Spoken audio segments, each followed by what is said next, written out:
This is the massive industrial arsenal that broke the back of the Wehrmacht and rewrote the rules of modern warfare. From the freezing ruins of Stalingrad to the final gates of Berlin, these are the weapons of the motherland. Infantry small arms, rifles, Mosin-Nagant M1891-30, Treklenka. The Mosin-Nagant 9130 is the legendary three-liner and the rugged backbone of the Soviet infantry. You'll recognize its iconic long wooden stock and the simple bolt action that refused to quit in the Siberian Sub-Zero. In the hands of a sniper, this wasn't just a rifle, it was the most feared precision tool on the Eastern Front. Mosin-Nagant M1938 carbine. When the fight moved into the cramped confines of urban ruins or dense forests, the Red Army reached for the M1938 carbine.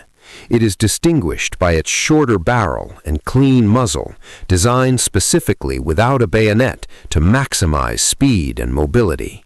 It gave support troops and cavalry the punch of a full rifle in a package built for tight spaces. Mosin-Nagant M1944 carbine. The M1944 carbine was the late-war evolution of the Soviet bolt action, built for the aggressive final push into Europe. Its signature feature is the side-folding cruciform bayonet that stayed permanently attached for rapid-fire bayonet charges. It was handier and faster than the old 9130, signaling the shift toward more compact, aggressive infantry combat. Tokarev SVT-40, or Svetka.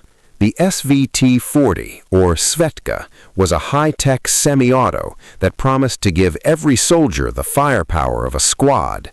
You'll notice its ventilated metal heat shroud and sophisticated muzzle brake designed to tame the recoil of its powerful rounds. While a deadly force multiplier, it required more maintenance and training than the average conscript could manage in brutal frontline conditions. Moving from long-range precision to close-quarters chaos, we have the submachine guns. Submachine guns. PPSH-41, Papasha. The PPSH-41, or Daddy, is the high-capacity king of the Soviet trenches. It is instantly recognizable by its 71-round drum magazine and the perforated cooling shroud that allowed it to dump lead at a blistering rate. While the German MP-40 was precise, the Papasha focused on overwhelming volume, turning every squad into a mobile wall of fire. PPS-43. The PPS-43 is widely considered one of the most efficient and practical submachine gun designs of the entire war.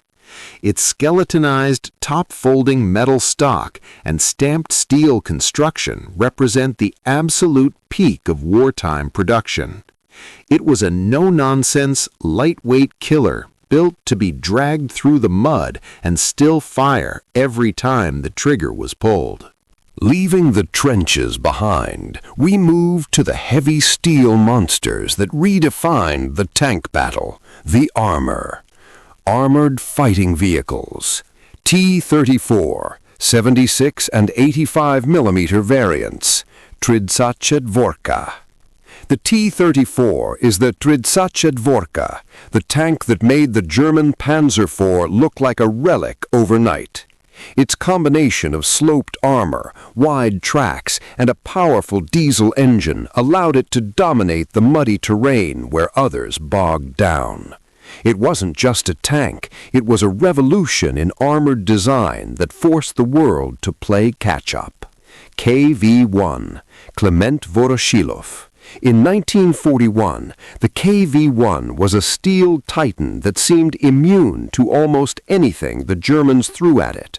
Look at its massive slab-sided turret and thick hull armor that famously stalled entire German advances early in the invasion. While slow and heavy, its ability to withstand repeated hits earned it a reputation as an invulnerable mobile fortress. IS-2, Joseph Stalin. The IS-2 was the Red Army's heavy hammer, specifically engineered to shatter the pride of the Panzerwaffe.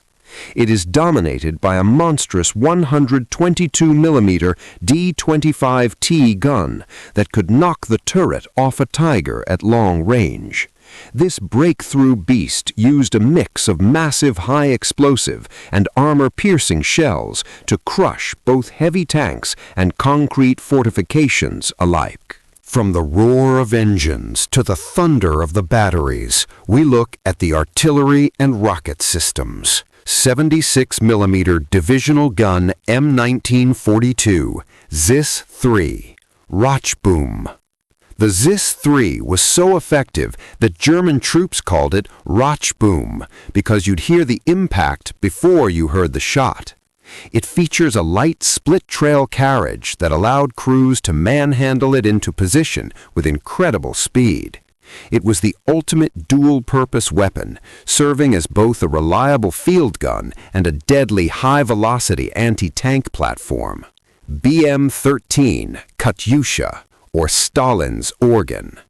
The BM-13 Katyusha was a psychological weapon that turned the sky into a rain of fire.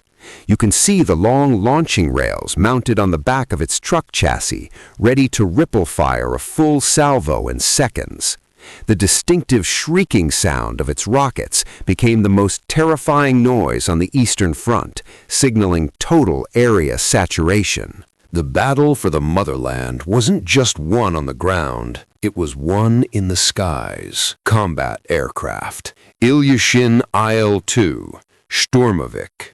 The IL-2 Sturmovik was the flying tank, a ground attacker built to survive the impossible. Its engine and pilot were encased in a heavy armored steel bathtub that shrugged off ground fire and flak. As the most produced combat aircraft in history, it was the primary tool for hunting German panzers from the air. Yakovlev Yak-9. The Yak-9 was the agile air superiority fighter that finally reclaimed the Soviet skies from the Luftwaffe. It is recognized by its clean, low-drag lines and the radiator intake tucked under the belly. Fast, nimble, and built in massive numbers, it specialized in the low-altitude dogfights where the war in the East was truly won. Which of these iron beasts was the true MVP of the Eastern Front? Drop your pick in the comments, hit that sub button, and I'll see you in the next sector.